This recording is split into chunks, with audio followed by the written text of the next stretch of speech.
Honorable Councillor, kubanga kwe twogerera ne tusinkana n'abakozi ba gavumenti emirundi mingi kyendabye mu local government kubanga kusika mugwa okuyisaamu kye mwagala kati oluusi tubeera nga ofisi ya Kaawo ng'ezimbye, ya chairman ng'ezimbye, ya speaker ng'ezimbye, naye bwe tujja wano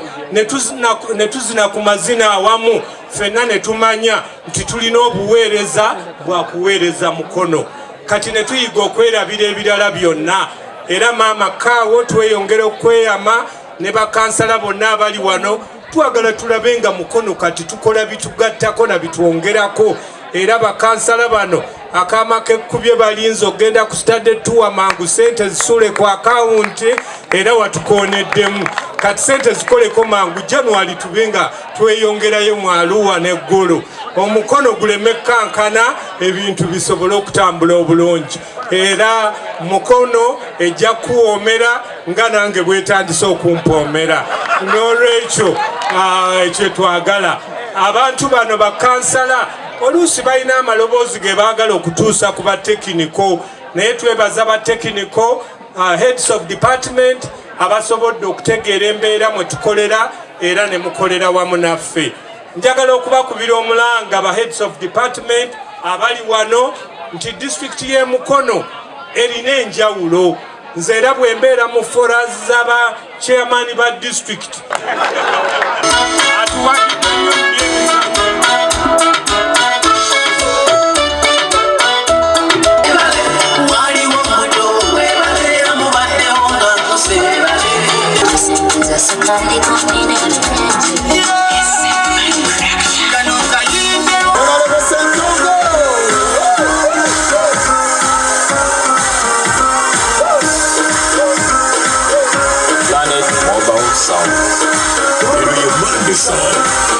mugende babane ku mmere ya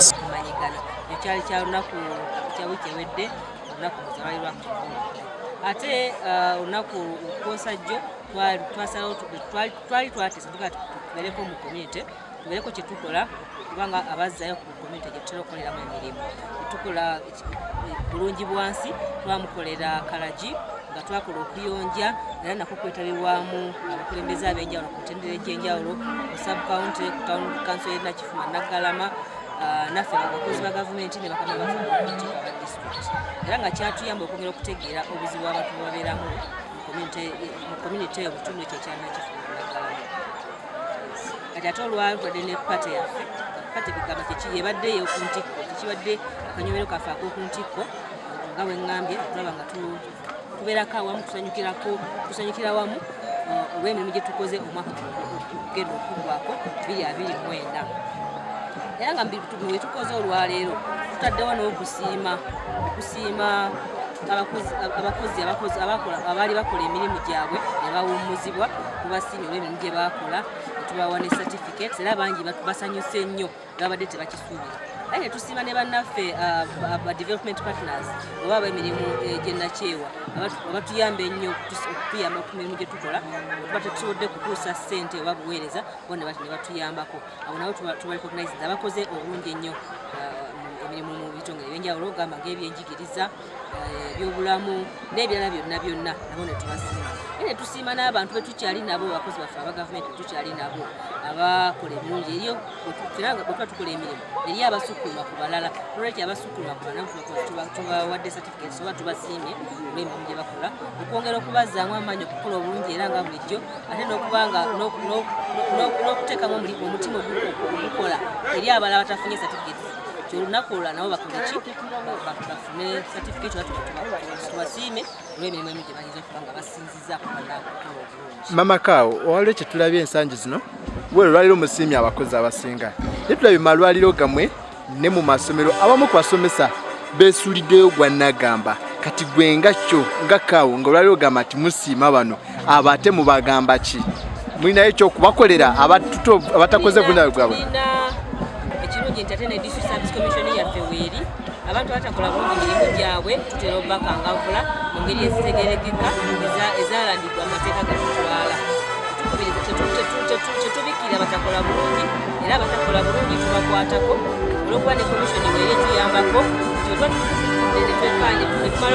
okwekenneenya abakozi obubi bibi getubatwala mu komishoni abamu bayinza okuteekebwa ku katewa interdiction ngeyo ne balwako okumala ekiseera oba abalala netubako nengeri gyetubakwatamu nga gavumenti erage nga standing orders bwe zitugamba omwaka guno nga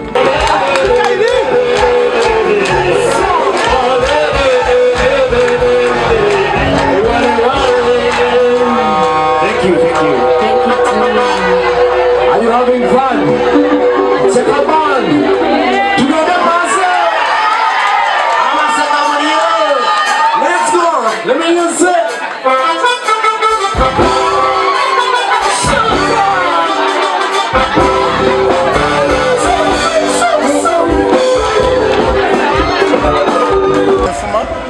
Headmaster boarding school. Abiri okusoma leero ndimusanyufu nnyo ennaku z'olwaleero 12 Desemba 2024 disitulikiti y'e Mukono yateesesa omukolo ogw'okusiima abakozi bonna abakoze bulungi